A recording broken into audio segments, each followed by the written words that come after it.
गुरुर्देवो महेश्वरः गुरुरेव परं ब्रह्म तस्मै श्रीगुरवे नमः। वसुदेवसुतं देवं कंसचाणूरमर्दनं देवकी परमानन्दं कृष्णं वन्दे जगद्गुरुं। कृष्णं वन्दे जगद्गुरुम्। गुरुदेवाय नमो नमो।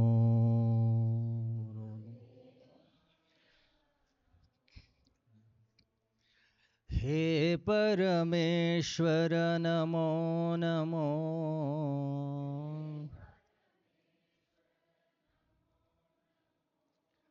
गुरुदेवाय नमो नमो।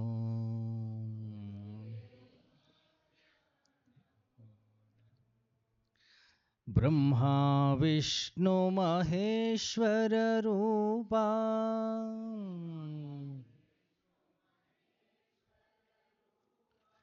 त्रिमूर्ति रूपा नमो नमो।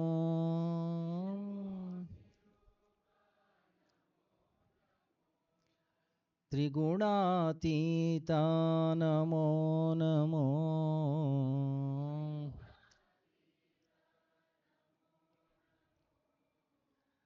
चिन्मय रूपा नमो नमो।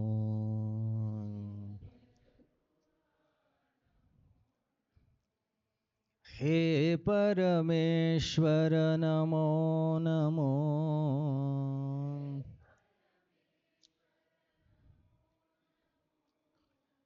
गुरुदेवाय नमो नमो।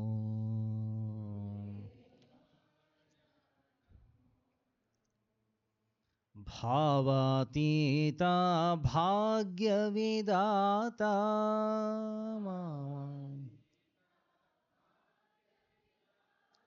भवभयहरणा नमो नमो।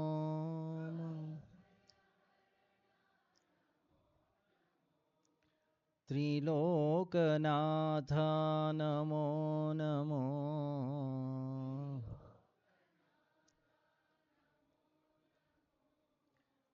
चिन्मय रूप नमो नमो।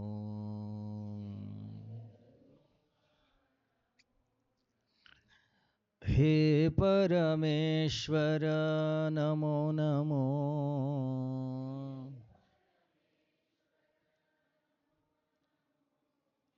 गुरुदेवाय नमो नमो।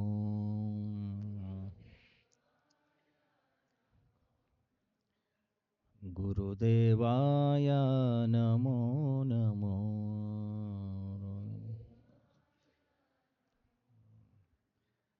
सद्गुरुनाथ महाराज की जय।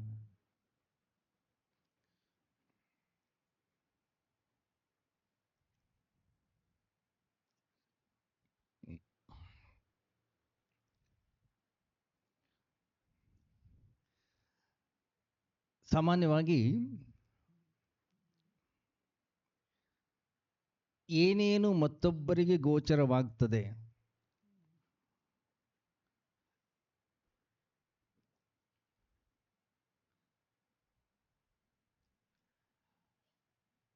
ಅದನ್ನು ನಾವು ಬಹಳ ಸ್ವಚ್ಛವಾಗಿಟ್ಕೋತೀವಿ, ಬಹಳ ಶುಚಿಯಾಗಿಟ್ಕೋತೀವಿ ನಾವು ಅದನ್ನು.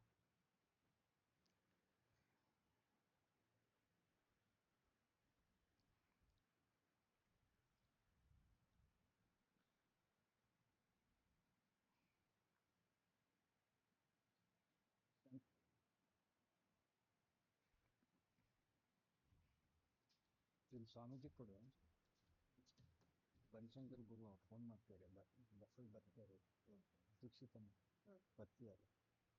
ಸ್ವಾಮೀಜಿ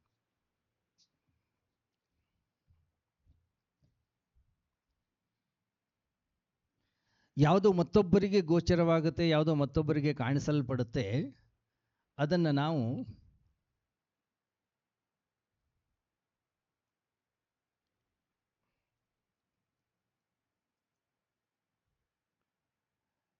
ಸ್ವಚ್ಛವಾಗಿಟ್ಕೊಳ್ತೀವಿ, ಶುಚಿಯಾಗಿಟ್ಕೊಳ್ತೀವಿ.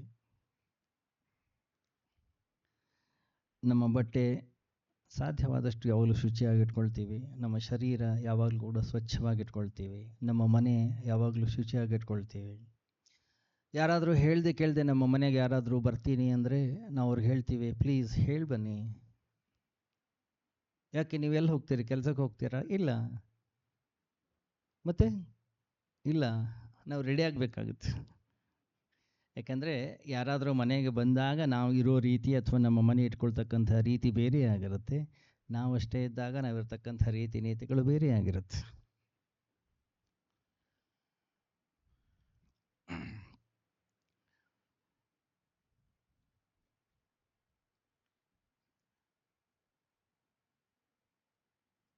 ಆದರೆ ನಮ್ಮ ಅಂತಃಕರಣ, ನಮ್ಮ ಮನಸ್ಸು, ಬುದ್ಧಿ ಅನ್ನುವಂಥದ್ದು ಏನಿದೆ,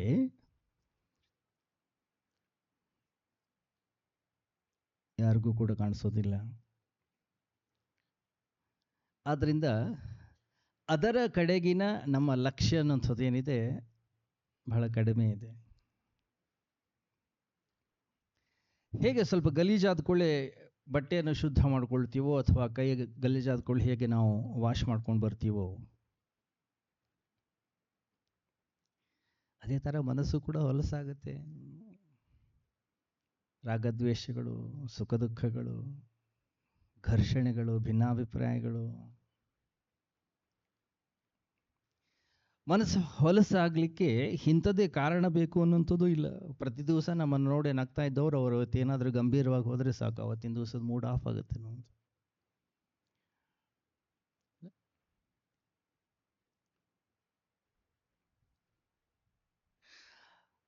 ಆ ಮನಸ್ಸಿಗೂ ಕೂಡ ಸ್ನಾನದ ಅವಶ್ಯಕತೆ ಇದೆ, ಮನಸ್ಸಿನ ಶುದ್ಧೀಕರಣದ ಅವಶ್ಯಕತೆ ಇದೆ.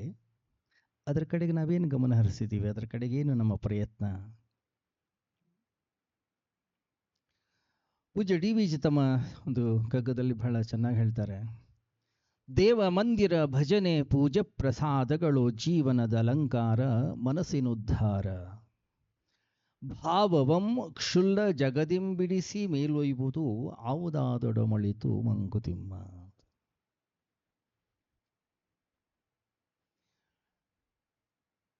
ಪ್ರತಿ ದಿವಸ ಹೇಗೆ ಈ ಶರೀರದ ಶುದ್ಧೀಕರಣಕ್ಕಾಗಿ ನಾವು ಸ್ನಾನವನ್ನು ಮಾಡ್ತೀವೋ, ಬೇಡ ಅಂದ್ರೆ ಈ ಶರೀರ ಗಲೀಜಾಗುತ್ತೆ, ಬೆವರುತ್ತೆ. ಎಲ್ಲೋ ಹೊರಗೆ ಹೋಗೋದಿಲ್ಲ, ಮನೆಯಲ್ಲಿ ಇರ್ತೀನಾದ್ರೂ ಕೂಡ ಸಾಯಂಕಾಲ ಆದ ಕೂಡಲೇ ಸ್ವಲ್ಪ ಮುಖ ತೊಳೆಯೋಣ ಅನ್ಸುತ್ತೆ. ಬೆಳಿಗ್ಗೆ ಕಸ ಹೊಡೆದು ಸ್ವಚ್ಛ ಮಾಡಿದ್ರೂ ಕೂಡ ಮನೆಯನ್ನು ಸಾಯಂಕಾಲ ಆದ ಕೂಡಲೇ ಮತ್ತೊಂದು ಸರಿ ನಾವು ಶುಚಿ ಮಾಡಬೇಕಾಗತ್ತೆ. ಗಾಢ ನಿದ್ರೆ ಒಂದು ಬಿಟ್ಟು ಬೇರೆ ಎಲ್ಲ ಸಮಯದಲ್ಲೂ ಕೂಡ ನಮ್ಮ ಮನಸ್ಸು ಚಲಿಸ್ತಾನೆ ಇದೆ, ಕೆಲಸವನ್ನು ಮಾಡ್ತಾನೆ ಇದೆ. ಏನು ಆ ತಳಮಳ, ಸಂಕಲ್ಪ, ವಿಕಲ್ಪ. ಆದ್ದರಿಂದ ಅದರ ಮೇಲೂ ಒಂದಿಷ್ಟು ಧೂಳು ಕೂತ್ಕೊಳ್ಳುತ್ತೆ, ಅದು ಕೂಡ ಒಂದಿಷ್ಟು ಗಲೀಜಾಗುತ್ತೆ. ಅದಕ್ಕೆ ನಮ್ಮ ಋಷಿಮುನಿಗಳು ಕೊಟ್ಟಂಥ ಒಂದು ದಾರಿ ಏನಂತಂದರೆ ದೇವ ಮಂದಿರ ಭಜನೆ ಪೂಜೆ ಪ್ರಸಾದಗಳು. ಅದಕ್ಕಾಗಿ ದೇವಸ್ಥಾನದ ನಿರ್ಮಾಣ ಮಾಡಿದರು, ಪೂಜೆ, ವಿಗ್ರಹ ಆರಾಧನೆ, ತೀರ್ಥಕ್ಷೇತ್ರಗಳು, ನಾಮಜಪ. ಏನಕ್ಕದೆಲ್ಲ? ಯಾವಾಗ ಅದನ್ನು ನಾವು ಮಾಡ್ತಾ ಹೋಗ್ತೀವೋ ನಮಗೆ ಗೊತ್ತಿಲ್ಲದೆಯೇ ನಮ್ಮ ಅಂತಃಕರಣ, ನಮಗೆ ಗೊತ್ತಿಲ್ಲದೆಯೇ ನಮ್ಮ ಮನಸ್ಸು, ಬುದ್ಧಿ ಅನ್ನೋದು ಸ್ವಚ್ಛವಾಗ್ತಾ ಹೋಗ್ತದೆ. ನಾನೊಬ್ಬ ನಾಸ್ತಿಕನೇ ಆಗಿರಬಹುದು, ನಾನೊಂದು ವೇಳೆ ಹೊಸ ಒಂದು ಮನೆಯನ್ನು ಕಟ್ತೀನಿ ಅಂತ ಆದರೆ ಒಂದು ಸಣ್ಣದಾದಂತಹ ದೇವರಿಗೆ ಒಂದು ಜಾಗವನ್ನು ನಾನು ಮಾಡ್ತೀನಿ. ಯಾಕೆಂದರೆ ನನ್ನ ಹತ್ರ ಬರೋರೆಲ್ಲರೂ ನಾಸ್ತಿಕರಾಗಿರ್ಬೇಕಂತಕ್ಕಂಥ ಯಾವ ನಿಯಮ ಇಲ್ಲ. ಯಾರೋ ಆತ್ಮೀಯರು ಬಂದು ಕೇಳ್ತಾರೆ, ನಿಮ್ಮನೆ ದೇವ್ರ ಕೋಣೆ ಎಲ್ಲಿದೆ ಅಂತ ಹೇಳಿ, ಅಟ್ಲೀಸ್ಟ್ ತೋರಿಸ್ಲಿಕ್ಕಾದ್ರೂ ಒಂದು ಸಣ್ಣ ಜಾಗ ಬೇಕಾಗತ್ತೆ. ನಾವು ಹೀಗಾಗಿ ಒಂದು ಕಡೆ ಜಾಗ ಇಟ್ಟಿರ್ತೀವಿ. ಬರೀ ಬೇರೆಯವರಿಗೆ ತೋರಿಸ್ಲಿಕ್ಕಾಗೆಲ್ಲ ಒಂದು ಮನೆ ಅಂದರೆ ಒಂದು ಪೂಜಾ ಕೋಣೆ ಇರಬೇಕು. ಯಾಕೆ? ಅದೊಂದು ಅಲಂಕಾರ. ಅದು ಕೇವಲ ಅಲಂಕಾರವೇ? ಇಲ್ಲ, ಕೇವಲ ಅಲಂಕಾರ ಅಲ್ಲ ಅದು. ಆದರೂ ಕೂಡ ಅಲಂಕಾರಕ್ಕೆ ಅದು ಇರಬೇಕು. ಅದಿದ್ರೆ ಅದೊಂದು ಭೂಷಣ, ಒಂದು ಮನೆ. ಒಂದು ಊರಿದೆಯೋ ಹಾಗಾದರೆ ಅಲ್ಲೊಂದು ಆಸ್ಪತ್ರೆ ಇರಬೇಕು, ಅದೊಂದು ಭೂಷಣ, ಅದು ಇರಬೇಕು. ಅದರ ಅವಶ್ಯಕತೆ ಇದೆ. ಯಾಕಂದರೆ ಇವತ್ತು ಆರಾಮಾಗಿದ್ದವ್ರು ಯಾವಾಗಲೂ ಆರಾಮಾಗಿ ಇರ್ತಾರೆ ಎಲ್ಲ? ಯಾವ ಗ್ಯಾರಂಟಿ ಏನಿಲ್ಲ. ಒಂದು ವೇಳೆ ಸ್ವಲ್ಪ ಊರು ದೊಡ್ಡದಾಯಿತು, ಒಂದು ಪೊಲೀಸ್ ಸ್ಟೇಷನ್ ಬೇಕಾಗುತ್ತೆ, ಬೇಕದು, ಅದೊಂದು ಅಲಂಕಾರ. ಇನ್ನೂ ದೊಡ್ಡದಾಯ್ತು ಊರು, ಹಾಗಾದ್ರೆ ಒಂದು ಕೋರ್ಟ್, ಸಣ್ಣದಾಗಿ ಒಂದು ಕೋರ್ಟ್ ಕೂಡ ಬೇಕಾಗತ್ತೆ. ಏನದು? ಒಂದು ಅಲಂಕಾರ ಬೇಕು. ಹಾಗೇನೆ ಪೂಜೆ, ಭಜನೆ, ನಾಮಜಪ, ಏನು ನಮ್ಮ ಈ ಋಷಿಮುನಿಗಳು ನಮಗೆ ಕೊಟ್ಟಿದ್ದಾರೆ, ಏನದು? ಒಂದು ಅಲಂಕಾರವೂ ಕೂಡ ಹೌದು. ಆದರೆ ಮನಸ್ಸಿನ ಉದ್ಧಾರ, ನನ್ನ ಮನಸ್ಸಿನ ಉದ್ಧಾರಕ್ಕಾಗಿ ಕೊಟ್ಟಿರ್ತಕ್ಕಂಥ ಸಾಧನೆ. ಯಾವುದರಿಂದ ಮನಸ್ಸಿನ ಉದ್ಧಾರವಾಗುತ್ತೆ? ಪೂಜ್ಯ ಡಿ ವಿ ಜಿ ಬಹಳ ಚೆನ್ನಾಗಿ ಹೇಳ್ತಾರೆ, ಭಾವವಂ ಕ್ಷುಲ್ಲ ಜಗದಿಂಬಿಡಿಸಿ ಮೇಲೊಯ್ಯುವುದು ಆವುದಾದೊಡಮಳಿತು.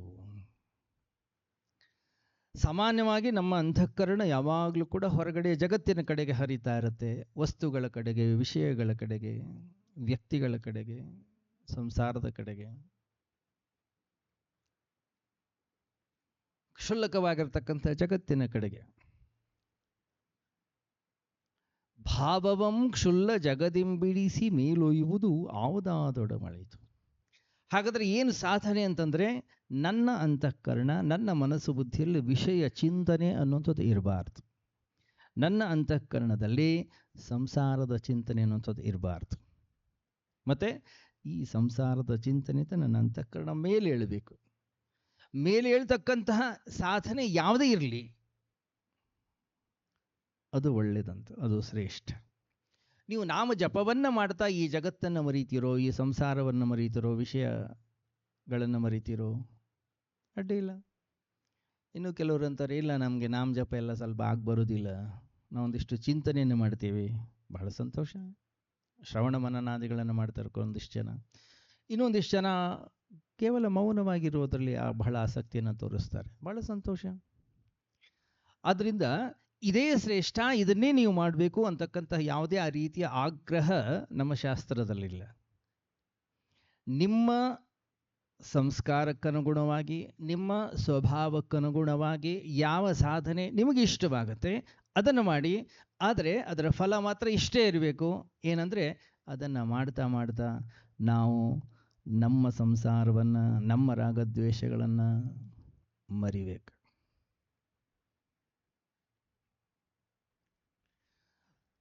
ಪೂಜೆಯನ್ನು ಮಾಡ್ತಾ ಅಥವಾ ಜಪವನ್ನು ಮಾಡ್ತಾ 10 ನಿಮಿಷ, 15 ನಿಮಿಷ, 20 ನಿಮಿಷ ಎಷ್ಟೇ ಮಾಡಲಿ, ಸಂಪೂರ್ಣವಾಗಿ ನಾವು ಮರೀತೀವೋ, ಅದನ್ನು ಮಾಡಿ ಹೊರಗಡೆಗೆ ಬಂದಾಗ ನಮ್ಮ ಅಂತಃಕರಣ ಹೇಗಿರುತ್ತೆ? ಸ್ನಾನ ಮಾಡಿ ಹೊರಗಡೆಗೆ ಬಂದಾಗ ನಮ್ಮ ಶರೀರ ಎಷ್ಟು ನಮಗೆ ಅನುಭವವನ್ನು ಕೊಡುತ್ತೆ, ಎಷ್ಟು ಸುಖ ಸಂತೋಷವನ್ನು ಕೊಡುತ್ತೆ, ಆ ರೀತಿಯ ಒಂದು ಭಾವನೆ ನಮ್ಮ ಅಂತಃಕರಣದ ಒಳಗಡೆ ಉಂಟಾಗಬೇಕು. ಅಂದರೆ ಅದಕ್ಕೆ ಹೆಸರು ಸಾಧನೆ.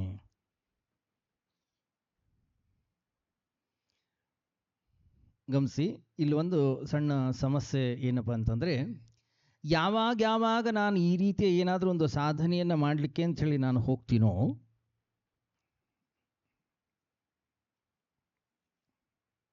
ನನ್ನ ಮನಸ್ಸು ಪ್ರತಿಭಟಿಸ್ತದೆ, ನನ್ನ ಮನಸ್ಸು ಸಹಕಾರವನ್ನು ಕೊಡೋದಿಲ್ಲ, ನನ್ನ ಶರೀರ ನನಗೆ ಸಹಕಾರವನ್ನು ಕೊಡೋದಿಲ್ಲ. ಯಾಕೆಂದರೆ ಇಷ್ಟೇ, ಒಂದು ನಾಯಿ ಇದೆ ಮನೆಯಲ್ಲಿ, ನಾಯಿಯನ್ನು ಒಂದು ಚೈನ್ ತೊಗೊಂಡು ಕಟ್ ಹಾಕಿ ನಾಯಿ ಗಲಾಟೆ ಮಾಡುತ್ತೆ. ಯಾಕೆ? ಅದಕ್ಕೂ ಕೂಡ ಫ್ರೀಡಮ್ ಬೇಕು. ಅದನ್ನು ಬಿಡಿ ಖುಷಿಯಾಗಿ ಓಡಾಡ್ಕೊಂಡಿರುತ್ತೆ. ನೀವು ಅದನ್ನು ಕರ್ಕೊಂಡು ವಾಕಿಂಗ್ ಹೋಗಿ ಖುಷಿ ಪಡುತ್ತೆ, ಕಾರಲ್ಲಿ ಕೂರಿಸ್ಕೊಂಡು ಎಲ್ಲ ಸುತ್ತಾಡ್ತೀನಿ ಅನ್ನೆ ಭಾಳ ಸಂತೋಷ ಪಡುತ್ತೆ. ಒಂದು ಕಡೆ ಕಟ್ ಹಾಕ್ತೀನಿ ಅನ್ನೆ ಗಲಾಟೆ ಮಾಡುತ್ತೆ. ನಮ್ಮ ಮನಸ್ಸು ಕೂಡ ಅಷ್ಟೇ.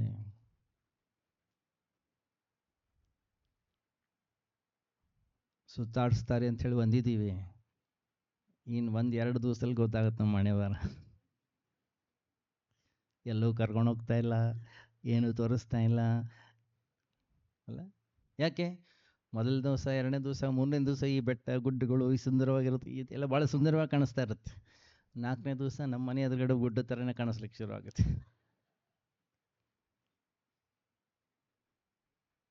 ಯಾಕೆ? ನಮಗೆ ಬದಲಾವಣೆ ಬೇಕು. ಪ್ರತಿ ದಿವಸವೂ ಬೇರೆ ಬೇರೆ ಇರಬೇಕು. ನಮಗೆ ಹೊಸದನ್ನು ನೋಡಬೇಕು, ನಾವು ಹೊಸದನ್ನು ಕೇಳಬೇಕು, ಹೊಸದನ್ನು ಟೇಸ್ಟ್ ಮಾಡಬೇಕು. ಹೊಸದರ ಕಡೆಗೆ ನಮ್ಮ ಒಲವು ಹೆಚ್ಚಿದೆ. ಈ ಒಂದು ಕಾರಣಕ್ಕಾಗಿ ಆಚಾರ್ಯ ಶಂಕರರು ಒಬ್ಬ ಸಾಧಕ ಅಂತಂದರೆ ಅವ್ರಿಗೆ ಒಂದು ಯೂನಿಫಾರ್ಮ್ ಮಾಡಿದರು, ಅವ್ನು ಇದೇ ಬಟ್ಟೆ ಹಾಕೋಬೇಕು ಅಲ್ಲ, ಶೇಡ್ಸ್ ಎಲ್ಲ ಇಲ್ಲ, ಒಂದೇ ಬಟ್ಟೆ ಹಾಕೋಬೇಕು. ಅದರಲ್ಲಿ ಒಂದೇ ಥರದ ಬಟ್ಟೆ ನಾನು ಹಾಕ್ಕೊಳ್ತೀನಿ, ಭಾಳ ದೊಡ್ಡ ಸಾಧನೆ. ಅಷ್ಟು ಸರಳ, ಅಷ್ಟು ಸುಲಭವಿಲ್ಲ. ಋಷಿ ಮುನಿಗಳು ಹೇಳಿದರು, ಒಂದೇ ನಾಮ ಜಪವನ್ನು ಮಾಡಬೇಕು ನೀವು. ಮನಸ್ಸಿಗೆ ಬಂದಾಗೆಲ್ಲ 5-5 ನಿಮಿಷ 10 ನಿಮಿಷಕ್ಕೆಲ್ಲ ಬದಲಾಯಿಸೋ ಹಾಗಿಲ್ಲ. ಯಾಕೆ? ಒಂದೇ ನಾಮ ಜಪವನ್ನು ಇಟ್ಕೊಂಡು ಜಪ ಮಾಡ್ತಾ ನಾವು ನಮ್ಮ ಸಾಧನೆಯನ್ನು ಮುಂದುವರಿಸ್ತೇವೋ ಬಹಳ ದೊಡ್ಡ ತಪಸ್ಸು. ಯಾಕೆಂದರೆ ಮನಸ್ಸು ಬೇಡ ಅನ್ನತ್ತೆ, ಮನಸ್ಸಿಗೆ ಅದು ಇಷ್ಟ ಇಲ್ಲ. ಯಾಕೆ ನಮಗೆ ಈ ಪೂಜೆ ಭಜನೆ ಜಪ ತಪದಗಳು ನಮಗೆ ಇಷ್ಟ ಇಲ್ಲ ಅಂದರೆ ನಾವು ನಮ್ಮ ಮನಸ್ಸನ್ನು ಕಟ್ಟಿ ಹಾಕುವ ಪ್ರಯತ್ನವನ್ನು ಮಾಡ್ತೀವಿ. ಬಂಧನ ಯಾರಿಗೂ ಇಷ್ಟ ಇಲ್ಲ, ಎಲ್ಲರಿಗೂ ಸ್ವಾತಂತ್ರ್ಯ ಬೇಕು. ಮನಸ್ಸು ಏನು ಕೇಳುತ್ತೆ ಅದನ್ನು ನಾವು ಕೊಡ್ತೀವಿ ಅನ್ನಿ, ನಿಮಗೆ ಮನಸ್ಸು ಯಾವ ತೊಂದರೆ ಮಾಡೋದೇ ಇಲ್ಲ. ಇಲ್ಲ, ಬೆಳಗ್ಗೆ ಇಷ್ಟೊತ್ತಿಗೆ ಹೇಳ್ಬೇಕು, ಇಷ್ಟು ಜಪ ಮಾಡಬೇಕು, ಇಷ್ಟು ಧ್ಯಾನ ಮಾಡಬೇಕು, ಹೀಗಿರ್ಬೇಕು. ಯಾವಾಗ ನಾವು ರೀತಿ ನೀತಿ ನಿಯಮಗಳನ್ನು ಮನಸ್ಸಿಗೆ ಹಾಕಲಿಕ್ಕೆ ಹೋಗ್ತೀವಿ ಆವಾಗ ಮನಸ್ಸು ಗಲಾಟೆ ಮಾಡುತ್ತೆ. ಅಷ್ಟು ಮಾತ್ರವಲ್ಲ, ಯಾರೇ ಏನೇ ನಿಯಮಗಳನ್ನು ನಮಗೆ ಹಾಕಲಿ, ಆ ನಿಯಮಗಳನ್ನು ಪಾಲಿಸೋದ್ರಲ್ಲಿ ನಮ್ಮ ಮನಸ್ಸಿಗೆ ಖುಷಿ ಇಲ್ಲ, ಆ ನಿಯಮಗಳನ್ನು ಮುರಿಯೋದ್ರಲ್ಲಿ ಹೆಚ್ಚಿನ ಆಸಕ್ತಿ ಇದೆ. ಗಮನಿಸಿ ನೀವು, ಎಷ್ಟೋ ಜನ ರಸ್ತೆನಲ್ಲಿ ಹೋಗ್ತಾ ಇರ್ತಾರೆ, ರೆಡ್ ಸಿಗ್ನಲ್ ಬರುತ್ತೆ, ಜಂಪ್ ಮಾಡ್ತಾನೆ, ಸಿಗ್ನಲ್ ಜಂಪ್ ಮಾಡ್ತಾನೆ, ಪೊಲೀಸ್ ಅವನು ಹೇಗೋ ಕ್ಯಾಚ್ ಮಾಡ್ಲಿಕ್ಕೆ ನೋಡ್ತಾನೆ, ಸಿಗೋದಿಲ್ಲ, ಮನೆಗೆ ಬರ್ತಾನೆ. ಇಷ್ಟು ಖುಷಿ ಅವತ್ತು, ಏನೋ ಒಂದು ದೊಡ್ಡ ಅಚೀವ್ಮೆಂಟ್ ಮಾಡಿದಾಗ ನಮಗೆ, ನಾವು ಇವತ್ತು ರೆಡ್ ಸಿಗ್ನಲ್ ಜಂಪ್ ಮಾಡಿದ್ದೀವಿ, ಬಟ್ ಪೊಲೀಸ್ ಕೆಲಸಕ್ಕೆ ಹಾಕೊಂಡಿಲ್ಲ. ಇವತ್ತಾದರೂ ನಾವು ಹೇಳಿದ್ದೀವ, ಇಲ್ಲ ಇವತ್ತು ನಾನು ಹೋದಾಗ ಗ್ರೀನ್ ಇತ್ತು, ಕರೆಕ್ಟಾಗಿ ಹೊರಟೆ, ರೆಡ್ ಬಂದಿತ್ತು, ನಾನು ನಿಂತ್ಕೊಂಡೆ, ಖುಷಿ ಸಂತೋಷದಿಂದ ಯಾವತ್ತಾರು ನಾವು ಹೇಳಿದ್ದೀವ? ಇಲ್ಲ. ಯಾಕೆ? ನಿಯಮಗಳನ್ನು ಪಾಲಿಸೋದ್ರಲ್ಲಿ ಮನಸ್ಸಿಗೆ ಇಷ್ಟ ಇಲ್ಲ, ನಿಯಮಗಳನ್ನು ಮುರಿಯೋದಂದರೆ ಭಾಳ ಇಷ್ಟ. ಆದ್ದರಿಂದ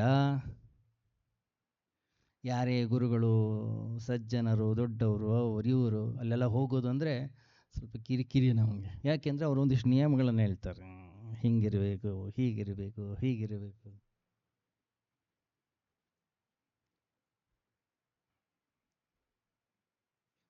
ಯಾವಾಗ ನಿಯಮಗಳನ್ನು ನಾವು ಪಾಲಿಸಲಿಕ್ಕೆ ಶುರು ಮಾಡ್ತೀವೋ ಆವಾಗ ನಮಗೆ ಗೊತ್ತಿಲ್ಲದೆಯೇ ನಮ್ಮ ಮನಸ್ಸನ್ನು ನಾವು ಕಟ್ಟಿ ಹಾಕೋ ಪ್ರಕ್ರಿಯೆಯಲ್ಲಿ ತೊಳಗುತ್ತೀವಿ. ಮನಸ್ಸನ್ನು ಕಟ್ಟಿ ಹಾಕ್ತಾ ಇದ್ದೀವಿ ನಾವು. ಹಾಗಾದರೆ ಸಾಧನೆ ಅಂದ್ರೇನು? ಮನಸ್ಸಿಗೆ ಬಂದ ಹಾಗೆ ಜೀವನವನ್ನು ಮಾಡುವಂಥದ್ದನ್ನು ಸಾಧನೆ ಅಂತ ಹೇಳಿ ಕರೆಯೋದಿಲ್ಲ. ಮತ್ತೆ ಎಲ್ಲಂದರಲ್ಲಿ ಹರಿತಾ ಇರ್ತಕ್ಕಂಥ, ಎಲ್ಲಂದರಲ್ಲಿ ಓಡಾಡ್ತಾ ಇರ್ತಕ್ಕಂಥ ಆ ಮನಸ್ಸಿಗೆ ಸರಿಯಾದ ಶಿಕ್ಷಣವನ್ನು ಕೊಟ್ಟು, ಸರಿಯಾದ ರೀತಿಯ ವಿವೇಕ ಜ್ಞಾನವನ್ನು ಕೊಟ್ಟು, ಸರಿಯಾದ ಮಾರ್ಗದಲ್ಲಿ ಹೋಗುವ ಹಾಗೆ ಮಾಡುವಂಥದ್ದು ಏನಿದೆ ಅದಕ್ಕೆ ಹೆಸರು ಸಾಧನೆ.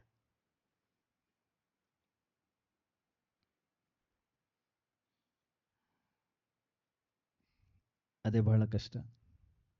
ಯಾಕೆಂದರೆ ಯಾರಿಗೆ ಏನು ಗೊತ್ತಿಲ್ಲ, ಎಲ್ಲರೂ ಗೊತ್ತಿದೆ ನಮಗೆ, ಹೌದಲ್ಲ? ಜೀವನದಲ್ಲಿ ನಾವು ಹೇಗಿರಬೇಕು, ಜೀವನದ ಕಷ್ಟ ಕಾಲದಲ್ಲಿ ಹೇಗಿರಬೇಕು, ಜೀವನದಲ್ಲಿ ನೋವುಗಳಾದಾಗ ಅಥವಾ ಸಾವು ನೋವುಗಳು ಘಟಿಸಿದಾಗ ಅಥವಾ ಏನೋ ಏರುಪೇರುಗಳಾದಾಗ ಹೇಗಿರಬೇಕು ಎಲ್ಲ ಗೊತ್ತಿದೆ ನಮಗೆ. ಯಾಕೆಂತಂದರೆ ಬೇರೆಯವರಿಗೆ ಏನೋ ದುಃಖ ಸಮಸ್ಯೆಗಳೆಲ್ಲ ಬಂದಾಗ ಅವ್ರಿಗೆ ನಾವು ಹೇಳ್ತೀವಿ ಹೀಗಿರ್ಬೇಕು ನೀವು ಅಂತ ಹೇಳಿ. ಯಾವಾಗ ನನ್ನ ಕಾಲಿಗೆ ಮುಳ್ಳು ಚುಚ್ಚುತ್ತೆ, ಯಾವಾಗ ನಾನು ಜಾರುತ್ತೀನಿ, ಯಾವಾಗ ನಾನು ಎಡವಿ ಬೀಳ್ತೀನಿ, ಯಾವಾಗ ನನ್ನ ಜೀವನದಲ್ಲಿ ಏರುಪೇರುಗಳು ಘಟಿಸ್ತವೆ, ಯಾವಾಗ ನನ್ನ ಜೀವನದಲ್ಲಿ ನಾನು ಏನು ಬಯಸ್ತಾ ಇದ್ದೀನಿ ಅದು ಆಗೋದಿಲ್ಲ,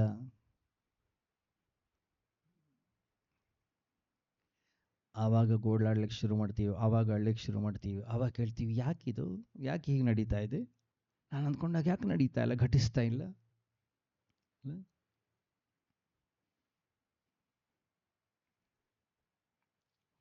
ಹಾಗೆ ಮನಸ್ಸನ್ನು ಒಂದು ಸರಿಯಾದ ಮಾರ್ಗ, ಸರಿಯಾದ ರೀತಿ ಒಂದು ಮಾರ್ಗಕ್ಕೆ ನಾವು ತರಬೇಕು ಅಂದರೆ ಅದಕ್ಕೂ ಕೂಡ ಶಿಕ್ಷಣದ ಅವಶ್ಯಕತೆ ಇದೆ.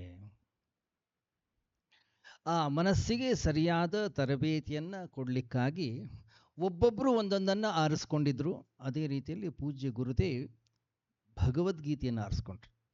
ಇಡೀ ಜೀವನ ಪೂರ್ತಿ ಅವರು ಮಾಡಿದ್ದೇನಂತಂದರೆ ಒಂದು ಕೈಯಲ್ಲಿ ಭಗವದ್ಗೀತೆ, ಇದೊಂದೇ ಸಾಕು. ಏನದು ಭಗವದ್ಗೀತೆ? ಭಗವದ್ಗೀತೆ ಒಂದು ಸೋಪ್ ಇದ್ದ ಹಾಗೆ. ಮನಸ್ಸು ಗಲೀಜಾದಾಗ ಆ ಮನಸ್ಸನ್ನು ಶುಚಿ ಮಾಡಲಿಕ್ಕೆ ಒಂದು ಗೀತಾ ಶ್ಲೋಕವನ್ನು ಓದ್ತಿದ್ರು. ಎಂಥ ಆಶ್ಚರ್ಯ ಅಂತಂದರೆ, ಅವರು ಇರೋ ತನಕವೂ ಕೂಡ ಭಗವದ್ಗೀತೆಯನ್ನು ಬಿಡಲೇ ಇಲ್ಲ. ಪೂಜ್ಯ ಗುರುದೇವ್ ನಾವು ಕೇಳಿದ್ದೀವಿ, ಇಷ್ಟೊಂದು ಗೀತಾಜ್ಞಾನ ಯಜ್ಞಗಳನ್ನು ನೀವು ಮಾಡಿದ್ದೀರಲ್ಲ, ಎಷ್ಟು ಜನರಿಗೆ ಅದರಿಂದ ಪ್ರಯೋಜನ ಆಗಿದೆ? ಪೂಜ್ಯ ಗುರುದೇವ್ ಹೇಳೋರಂತೆ, ಬಟ್ಟೆ ಒಗೆದಷ್ಟು ಕಲ್ಲು ಸ್ವಚ್ಛ ಆಗ್ತಾ ಹೋಗುತ್ತಂತೆ. ಹಾಗೆ ಬೇರೆಯವ್ರಿಗೆ ಲಾಭ ಆಗಿದೆಯಲ್ಲೋ ನನಗೆ ಗೊತ್ತಿಲ್ಲ, ಬೇರೆಯವರು ಎಷ್ಟು ಉದ್ಧಾರ ಆಗಿದ್ದಾರೆ ನನಗೆ ಗೊತ್ತಿಲ್ಲ. ನನ್ನ ಅಂತಃಕರಣ ಅನ್ನಿಸೋದು ಪರಿಶುದ್ಧವಾಗಿದೆ. ಯಾಕೆ? ನನ್ನ ಅಂತಃಕರಣದಲ್ಲಿ ಯಾವಾಗಲೂ ಕೂಡ ಗೀತಾ ಚಿಂತನೆ. ಯಾವಾಗ ನಮ್ಮ ಅಂತಃಕರಣ ಅನ್ನಿಸೋದು ಪರಿಶುದ್ಧವಾಯಿತೋ, ಯಾವಾಗ ನನ್ನ ಅಂತಃಕರಣ ಅನ್ನಿಸೋದು ಶಾಂತವಾಯಿತೋ, ಏನು ಶಾಂತಿ ಸಿಕ್ತು, ಏನು ನೆಮ್ಮದಿ ಆನಂದ ಸುಖ ಪ್ರಾಪ್ತಿಯಾಯಿತು, ಅವ್ರಿಗನ್ನಿಸ್ತು, ಇದನ್ನು ನಾನು ಒಬ್ಬನೇ ಅನುಭವಿಸಬಾರ್ದು, ಇದನ್ನು ನಾನು ಎಲ್ಲರಿಗೂ ಕೂಡ ತೋರಿಸಬೇಕು, ಎಲ್ಲರಿಗೂ ಕೂಡ ಇದನ್ನು ಕೊಡಬೇಕು ಅಂತ ಹೇಳಿ ಅವರು ಶುರು ಮಾಡಿದ್ದು ಚಿನ್ಮಯ ಮಿಷನನ್ನು, ಚಿನ್ಮಯ ಕೇಂದ್ರಗಳನ್ನು. ಇಲ್ಲ, ನನ್ನೊಬ್ಬರಿಂದ ಮಾಡ್ತಕ್ಕಂಥ ಕೆಲಸ ಇದಲ್ಲ, ಎಲ್ಲರೂ ಸೇರಿ ನಡೆಸಬೇಕಾಗಿರ್ತಕ್ಕಂಥದ್ದೊಂದು ಕೆಲಸ ಅಂತ ಹೇಳಿ ಸಾಂದೀಪನಿಯನ್ನು ಶುರು ಮಾಡಿದರು. ಆಸಕ್ತವುಳ್ಳಂತಹ ಯುವತಿಯರನ್ನು ಕರೆದ್ರು, ಅವರಿಗೆ ಸರಿಯಾದ ತರಬೇತಿಯನ್ನು ಕೊಟ್ಟರು, ವೇದಾಂತದ ತಿಳುವಳಿಕೆಯನ್ನು ಕೊಟ್ಟರು.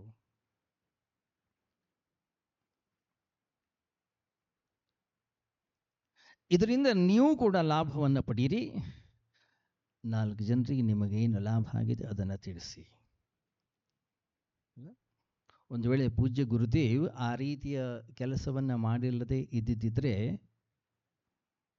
ನಾವೆಲ್ಲ ಓದ್ತಾ ಇದ್ವಿ. ಇತ್ತು, ಆಧ್ಯಾತ್ಮಿಕ ಚಿಂತಕರಿದ್ದರು, ಆಧ್ಯಾತ್ಮಿಕ ಪ್ರವಚನಕಾರರಿದ್ದರು. ಆದರೆ ಇವತ್ತಿಗೆ ನಮ್ಮ ಕೈಯಲ್ಲೆಲ್ಲ ಉಪನಿಷತ್ತು ಭಗವದ್ಗೀತೆಯ ಪುಸ್ತಕ ನಮ್ಮಲ್ಲಿದೆ ಅಂದರೆ ಆ ಕೀರ್ತಿ ಪೂಜ್ಯ ಗುರುದೇವರಿಗೆ ಸಲ್ಲಬೇಕು. ಅಷ್ಟು ಮಾತ್ರ ಅಲ್ಲ, ಆಯಾಯ ಭಾಷೆಯಲ್ಲಿ ಅವರು ಆ ರೀತಿಯ ಪ್ರವಚನವನ್ನು ಮಾಡೋ ಹಾಗೆ ಮಾಡಿದರು.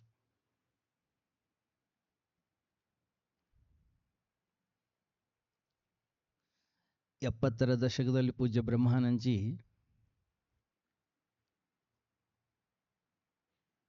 ಗುರುದೇವರ ಪ್ರವಚನವನ್ನು ಕೇಳಿ ಸ್ಫೂರ್ತಿಗೊಂಡು ಬಂದರು. ಸಂದೀಪನೆಯಲ್ಲಿ ಟ್ರೈನಿಂಗ್ ತೆಗೆದುಕೊಂಡು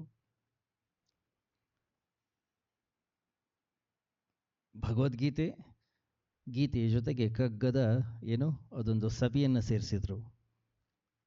ಗಮನಿಸಿ, ಇವತ್ತಿಗೆ ಕರ್ನಾಟಕದಲ್ಲಿ ಪೂಜ್ಯ ಗುರುದೇವ್ ಎಷ್ಟು ಸರಿ ಬಂದಿದ್ದಾರೆ, ಎಷ್ಟು ಜನರನ್ನು ನೋಡಿದಾರೋ, ಎಷ್ಟು ಜನರು ಅವರನ್ನು ನೋಡಿದ್ದಾರೆ. ಆದರೆ ಇವತ್ತು ಕರ್ನಾಟಕದಾದ್ಯಂತ ಪೂಜ್ಯ ಗುರುದೇವರ ಪರಿಚಯವನ್ನು ಏನಾದರೂ ಮಾಡಿಕೊಟ್ಟಿದ್ದರೆ ಅದು ಪೂಜ್ಯ ಬ್ರಹ್ಮಾಜಿ. ಒಂದ್ಸರಿ ಪೂಜ್ಯ ಗುರುದೇವೇ ಹೇಳಿದರು, ಇನ್ ಕರ್ನಾಟಕ ಬ್ರಹ್ಮಾಜಿ ಸ್ವಾಮಿ ಚಿನ್ಮಯಾನಂದ. ಪೂಜ್ಯ ಗುರುದೇವಿ ಹೇಳಿದಂಥ ಮಾತಿದು. ಗಮನಿಸಿ, ಅನೇಕ ಕೇಂದ್ರಗಳನ್ನು ರಚನೆ ಮಾಡಿದರು. ಅಲ್ಲಿ ಆಯಾಯ ಇಷ್ಟ ದೇವತೆಗಳು ಆ ಕ್ಷೇತ್ರದಲ್ಲಿ ಯಾರು ಬಹಳ ಇಷ್ಟಪಡ್ತಾರೆ, ಎಲ್ಲೋ ಕೃಷ್ಣ ಅಂತೆ, ಎಲ್ಲೋ ರಾಮನಂತೆ, ಎಲ್ಲೋ ಶಿವನಂತೆ, ಎಲ್ಲೋ ಶಾರದೆ ಅಂತೆ, ಅಮ್ಮನವರಂತೆ, ರಾಮನಂತೆ ಅಲ್ಲ. ಅಷ್ಟು ಮಾತ್ರವಲ್ಲ, ಪೂಜ್ಯ ಗುರುದೇವರು ಮಾಡಿದ ಒಂದು ದೊಡ್ಡ ಕೆಲಸ ಅಂತಂದರೆ, ಯಾರೇ ಮಿಷನ್ ಹತ್ರ ಬರಲಿ, ಅವ್ರ ಗೀತಾ ಅಧ್ಯಯನಕ್ಕೆ ಯಾರೇ ಬರಲಿ, ಅವರು ಯಾರನ್ನೂ ಕೇಳಿಲ್ಲ ನಿನ್ನ ಜಾತಿ ಏನು, ನಿನ್ನ ಕುಲ ಏನು, ನಿನ್ನ ಗೋತ್ರ ಏನು, ಇಲ್ಲ, ನಿನಗೆ ಆಸಕ್ತಿ ಇದೆಯಾ, ಹಾಗಾದರೆ ನೀನು ಯೋಗ್ಯನಾಗಿದೆಯಾ ಯಾವುದಕ್ಕೆ? ಅಧ್ಯಾತ್ಮ ಜ್ಞಾನವನ್ನು ಶ್ರವಣ ಮಾಡಲಿಕ್ಕೆ. ಅಷ್ಟು ಮಾತ್ರವಲ್ಲ, ಪೂಜ್ಯ ಬ್ರಹ್ಮಾಜಿ ಒಂದ್ಸರಿ ಹೇಳಿದರು, ಸಾಮಾನ್ಯವಾಗಿ ನಾವು ಬೇರೆ ಸಂಘ ಸಂಸ್ಥೆಗಳಿಗೆಲ್ಲ ಹೋದರೆ ಅಲ್ಲಿ ಅವ್ರು ಹೇಳ್ತಾರೆ, ಅವರ ಗುರುಗಳು ಅಥವಾ ಅವರ ಗುರುಗಳು, ಪರಮ ಗುರುಗಳು ಅವರು ಯಾರು ಇರ್ತಾರೆ. ಸುಮ್ಮನೆ ಉದಾಹರಣೆ ತೆಗೆದುಕೊಳ್ಳಿ, ಈಗ ರಾಮಕೃಷ್ಣ ಆಶ್ರಮ ಅಂತ ಇಟ್ಕೊಳ್ಳಿ. ರಾಮಕೃಷ್ಣ ಆಶ್ರಮದಲ್ಲಿ ತಯಾರಾಗಿರ್ತಕ್ಕಂಥ ಅನೇಕ ಸನ್ಯಾಸಿಗಳೇನಿದ್ದಾರೆ, ಅವರ ಪಾಠ ಪ್ರವಚನಕ್ಕೂ ಕೂಡ ನಾವು ಹೋಗ್ತೀವಿ. ಅಲ್ಲಿ ಹೋಗುವಾಗ ಅವ್ರು ಹೇಳ್ತಾರೆ, ರಾಮಕೃಷ್ಣರು ಹೀಗೆ ಹೇಳ್ತಾ ಇದ್ರು, ಶಾರದಾ ಮಾತಾ ಈ ರೀತಿಯಲ್ಲಿ ಹೇಳ್ತಾ ಇದ್ರು, ವಿವೇಕಾನಂದರು ಈ ರೀತಿಯಲ್ಲಿ ಹೇಳ್ತಾ ಇದ್ರು ಅಲ್ವಾ. ಹಾಗೆ ಟ್ರೈನಿಂಗ್ ಮುಗಿಸ್ಕೊಂಡು ಹೊರಗೆ ಬರಬೇಕಾದ್ರೆ ಪೂಜ್ಯ ಗುರುದೇವ್ ಕೇಳಿದ್ರಂತೆ, ಏನಾದರೂ ಪ್ರಶ್ನೆ ಇದೆಯಾ ನಿಮಗೆ ನನ್ನ ಹತ್ರ ಕೇಳಲಿಕ್ಕೆ? ಆವಾಗ ಒಬ್ಬ ಬ್ರಹ್ಮಚಾರಿ ಅದು ಕೇಳ್ದ, ಈಗ ನಾವು ಹೊರಗಡೆ ಹೋಗಿ ಏನು ಹೇಳಬೇಕು ನಾವು? ಸ್ವಾಮಿ ಚಿನ್ಮಯಾನಂದ ಹೀಗೆ ಹೇಳ್ತಾ ಇದ್ರು ಅಂತನ. ಗುರುದೇವ್ ಹೇಳಿದ ಸುಂದರ ಮಾತು, ಹೇ, ಇದು ನನ್ನ ಆಸ್ತಿ ಅಲ್ಲ, ಇದು ಗುರು ಪರಂಪರೆಯಿಂದ ಬಂದದ್ದು. ನಾನು ಕೂಡ ಅಲ್ಲಿಂದನೇ ಕಲ್ತದ್ದಿದ್ದನ್ನು. ಆಚಾರ್ಯ ಶಂಕರರು ಹೀಗೆ ಹೇಳ್ತಾ ಇದ್ರು ಅಂತ ಹೇಳಿ ನೀವು ನನ್ನ ಹೆಸರು ಯಾರಲ್ಲೂ ಕೂಡ ತಗೊಳ್ಬಿಡಿ. ಯಾಕೆ? ಏವಂ ಪರಂಪರಾ ಪ್ರಾಪ್ತಂ ಇಮಂ ರಾಜರ್ಷಯೋ ವಿದುಹು. ಶ್ರೀಕೃಷ್ಣ ಕೂಡ ಇದನ್ನು ನಾನು ಹೇಳಿದೆ ಅಂತ ಹೇಳಲಿಲ್ಲ. ನಾನು ಯಾರು ಇದನ್ನು ನಾನು ನಿಮಗೆ ಅಂತ ಹೇಳಲಿಕ್ಕೆ?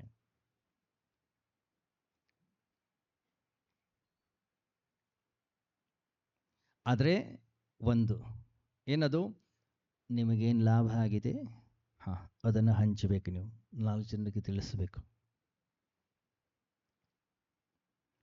ಗಮನಿಸಿ, ನೀವು ಹಂಚುವುದರಲ್ಲಿ ಒಂದು ಆನಂದ ಇದೆ, ಒಂದು ಖುಷಿ ಇದೆ, ಒಂದು ಸಂತೋಷ ಇದೆ, ಒಂದು ಸಂಭ್ರಮ ಇದೆ. ಆದ್ದರಿಂದಾಗಿ ಇಡೀ ಜಗತ್ತಿನಾದ್ಯಂತ ನಾವು ಚಿನ್ಮಯ ಮಿಷನ್ನ ಕೇಂದ್ರಗಳನ್ನು ಕಾಣ್ತೀವಿ. ಅಷ್ಟು ಮಾತ್ರವಲ್ಲ, ಸ್ವಾಮಿ ಚಿನ್ಮಯಾನಂದ ಅಂತ ಹೆಸರು ಹೇಳಿದ ಕೂಡಲೇ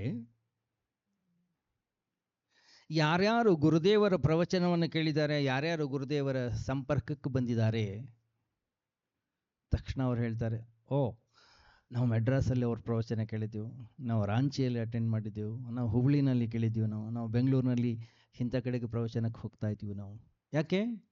ಯಾಕೆಂದರೆ ಜೀವನದ ಕೆಲವು ಕ್ಷಣಗಳಿವೆ, ಕೆಲವು ವಾಕ್ಯಗಳಿವೆ, ಕೆಲವು ಘಟನೆಗಳಿವೆ, ಕೆಲವು ಅನುಭವಗಳಿವೆ, ನಾವು ಅವುಗಳನ್ನು ಮರೆಯೋದೇ ಇಲ್ಲ. ಅವ್ರ ಹೆಸರು ಕೇಳಿದ ಕೂಡಲೇ ಆ ಘಟನೆಗಳು ನೆನಪಿಗೆ ಬರ್ತವೆ. ಒಳ್ಳೆಯದು ಇರ್ಬೋದು, ಕೆಟ್ಟದ್ದು ಇರ್ಬೋದು. ಆದರೆ ಪೂಜ್ಯ ಗುರುದೇವರ ಹೆಸರು ಕೇಳಿದ ಕೂಡಲೇ, ಅಥವಾ ಗೀತಾಜ್ಞಾನ ಯಜ್ಞ ಅಂತಕ್ಕಂಥ ಏನು ಒಂದು ಹೆಸರನ್ನು ಅವರು ಇಟ್ಟರು, ಇದಕ್ಕೆ ಗೀತಾಜ್ಞಾನ ಯಜ್ಞ ಅಂತಂದರೆ ಓ, ಚಿನ್ಮಯ ಮಿಷನ್.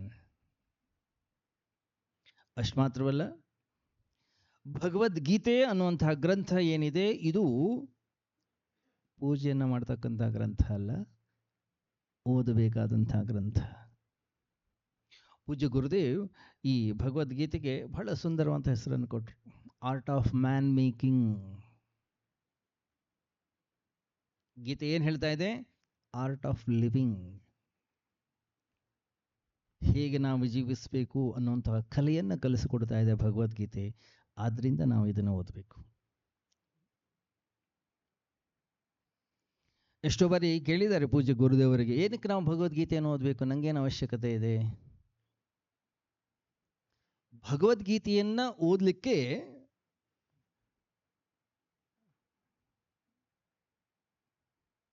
ಅರ್ಹತೆ ಏನು? ಬಹಳ ಸಿಂಪಲ್. ನೀವು ನಿಮ್ಮ ಜೀವನದಲ್ಲಿ ಅಳ್ತಾ ಇದ್ದೀರೋ, ಹಾಗಾದರೆ ನೀವು ಭಗವದ್ಗೀತೆಯನ್ನು ಓದಲಿಕ್ಕೆ ಯೋಗ್ಯರು. ಯಾಕೆಂದರೆ ಭಗವದ್ಗೀತೆ ಶುರು ಆಗೋದೇ ಹಾಗೆ, ವಿಷಾದ ಯೋಗದಿಂದ. ಅವನು ಅಳ್ತಾ ಇದ್ದ, ಅದಕ್ಕೋಸ್ಕರ ಅವನು ಗೀತೆಯನ್ನು ಹೇಳ್ದ.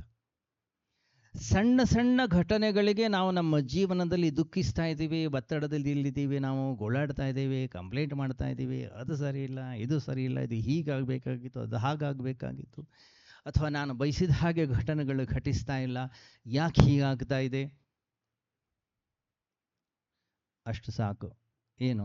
ಭಗವದ್ಗೀತೆಯನ್ನು ಓದಲಿಕ್ಕೆ ನಾವು ಅರ್ಹರು ಅಂತ ತಿಳ್ಕೊಳ್ಳಿಕ್ಕೆ. ಸ್ವಾಮೀಜಿ, ನಮ್ಮ ಹತ್ರ ಯಾವುದೇ ಕಂಪ್ಲೇಂಟ್ ಇಲ್ಲ, ಯಾರ ಮೇಲೂ ಕೂಡ ಕಂಪ್ಲೇಂಟೇ ಇಲ್ಲ. ನಮ್ಮದು ಜೀವನದಲ್ಲಿ ಹೇಗಿದೆ, ನಾನು ಆರಾಮಾಗಿದ್ದೀನಿ, ಶಾಂತವಾಗಿದ್ದೀನಿ. ಶಮಾರ್ಥಂ ಸರ್ವಶಾಸ್ತ್ರಾಣಿ ವಿಹಿತಾನಿ ಮನೀಷಿಭಿಃ. ಭಗವಾನ್ ವೇದವ್ಯಾಸರು ಹೇಳ್ತಾರೆ, ಎಲ್ಲ ಶಾಸ್ತ್ರಗಳ ಸಾರ ಮನಸ್ಸಿನ ಶಾಂತತೆಗಾಗಿ. ಯಾರ ಮನಸ್ಸು ಶಾಂತವಾಗಿದೆ ಅವ್ರಿಗೆ ಯಾವ ಶಾಸ್ತ್ರದ ಅವಶ್ಯಕತೆ ಇಲ್ಲ. ನನ್ನ ಮನಸ್ಸು ಗಲಾಟೆ ಮಾಡ್ತಾ ಇದೆ, ನನ್ನ ಮನಸ್ಸು ಕಂಪ್ಲೇಂಟ್ ಮಾಡ್ತಾ ಇದೆ, ಅಥವಾ ನನ್ನ ಮನಸ್ಸು ರಾಗದ್ವೇಷಗಳ ಸುಳಿಯಲ್ಲಿ ಸಿಕ್ಕಾಕೊಂಡಿದೆ, ಹಾಗಾದರೆ ಒಂದು ನಂಬಿಕೆ, ಒಂದು ಶಾಸ್ತ್ರ ಬೇಕು, ನಮಗೊಂದು ಗುರು ಬೇಕು, ಒಂದಿಷ್ಟು ಜ್ಞಾನದ ಅವಶ್ಯಕತೆ ಇದೆ, ಒಂದಿಷ್ಟು ತಿಳುವಳಿಕೆ ಅವಶ್ಯಕತೆ ನಮಗಿದೆ.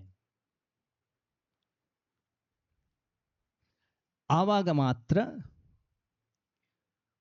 ನಮ್ಮ ಮನಸ್ಸನ್ನು ಸ್ಥಿಮಿತಗೊಳಿಸ್ಕೊಳ್ಳೋದು ಹೇಗೆ ಗಮನಿಸಿ. ಯಾವಾಗ ನಮ್ಮ ಮನಸ್ಸನ್ನು ನಾವು ಸ್ಥಿಮಿತದಲ್ಲಿಟ್ಕೊಳ್ತೀವೋ, ಯಾವಾಗ ನಮ್ಮ ಮನಸ್ಸನ್ನು ನಾವು ಶಾಂತವಾಗಿಟ್ಕೊಳ್ತೀವೋ, ನಾವು ನೆಮ್ಮದಿಯ ಜೀವನವನ್ನು ಸಾಗಿಸ್ಲಿಕ್ಕೆ ಸಾಧ್ಯ.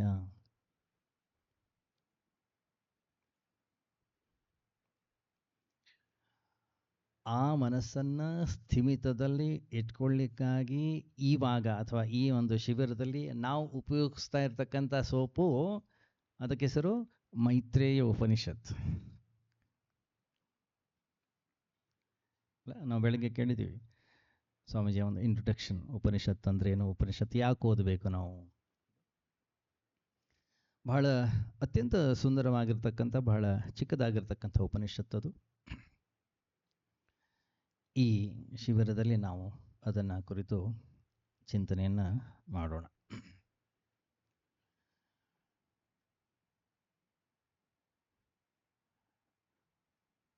ಮಧ್ಯಾಹ್ನ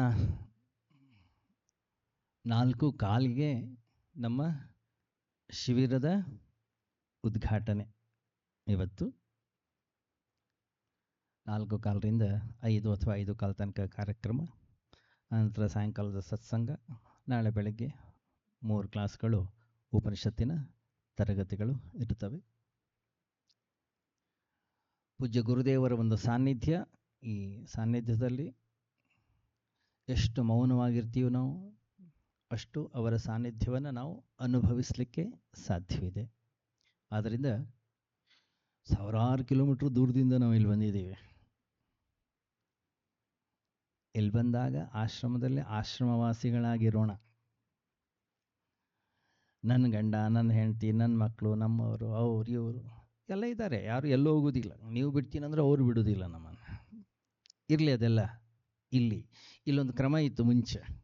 ಏನಂದರೆ, ಇಲ್ಲಿ ಯಾರೇ ಬರಲಿ ಅವ್ರಿಗೆಲ್ಲ ಒಂದು ಕಾಮಿದು ಬಟ್ಟೆ ಕೊಟ್ಬಿಡ್ತೀರಿ ಎಲ್ಲರಿಗೂ.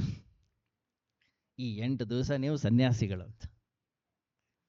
ನಾವು ಯಾರಿಗೂ ಕೊಡೋದಿಲ್ಲ ಇಲ್ಲಿ.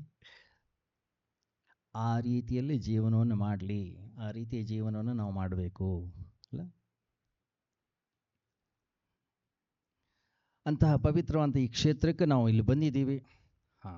8 ದಿನಗಳ ಕಾಲ ಅಥವಾ ಏನು ಈ ಶಿಬಿರ ಇದೆ, ಇದನ್ನು ಮುಗಿಸ್ಕೊಂಡು ಹೋಗುವಾಗ ನಮಗೆ ಅನ್ನಿಸ್ಬೇಕು, ಓ ಇಲ್ಲ, ಏನೋ ತೆಗೆದುಕೊಂಡು ಹೋಗ್ತಾ ಇದ್ದೀನಿ, ನನ್ನಲ್ಲಿ ಏನೋ ಸ್ವಲ್ಪ ಬದಲಾವಣೆ.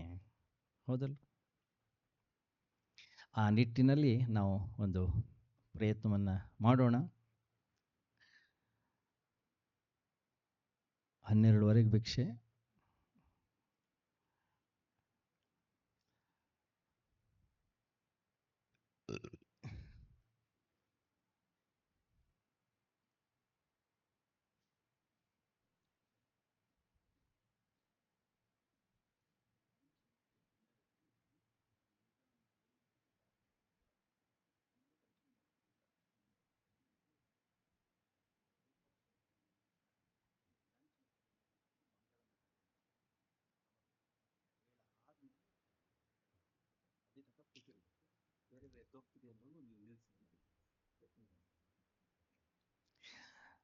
ಒಂದು ಮನೆ, ಒಂದು ಎಲ್ಲ ಕಡೆಗೂ ಒಂದೊಂದು ವ್ಯವಸ್ಥೆ ಇರುತ್ತೆ, ಕೆಲವು ನಿಯಮಗಳಿರುತ್ತೆ. ಅದೇ ರೀತಿಯಲ್ಲಿ ಇಲ್ಲಿಯೂ ಕೂಡ ಅಷ್ಟೇ. ಮಧ್ಯಾಹ್ನ ಲಂಚ್ ಮತ್ತು ರಾತ್ರಿ ಡಿನ್ನರ್ ಏನಿರುತ್ತೆ, ಕೂತ್ಕೊಂಡಾಗ ಕೆಲವರು ಬೇಗ ಊಟ ಮಾಡ್ತಾರೆ, ಕೆಲವರು ನಿಧಾನ ಮಾಡ್ತಾರೆ. ಆದರೆ ನೀವು ಎಷ್ಟೇ ಬೇಗ ಊಟ ಮಾಡಿದರೂ ಕೂಡ ಅಲ್ಲೇ ಕೂತಿರಬೇಕು. ಮಂಗಳಂ ಹೇಳ್ತಾರೆ ಮಂತ್ರವನ್ನು. ಆ ಮಂತ್ರವನ್ನು ಹೇಳಿದ ಮೇಲೇ ಹೇಳ್ಬೇಕು, ಮಧ್ಯಾಹ್ನ ಮತ್ತು ಸಾಯಂಕಾಲ. ಬೆಳಗ್ಗೆ ಬ್ರೇಕ್ಫಾಸ್ಟಲ್ಲಿ ಏನು ಆ ಥರದ್ದಿಲ್ಲ. ಆಯ್ತಲ್ಲ? 12ವರೆಗೆ ಇವತ್ತು ಭಿಕ್ಷೆ ಆಗುತ್ತೆ. ಅದಾದಮೇಲೆ ಮತ್ತೆ 4:15ಗೆ ಮತ್ತೆ ಇನ್ನೊಂದು ಸರಿ ಭೇಟಿ ಆಗೋಣ. ಹರಿ ಓಂ.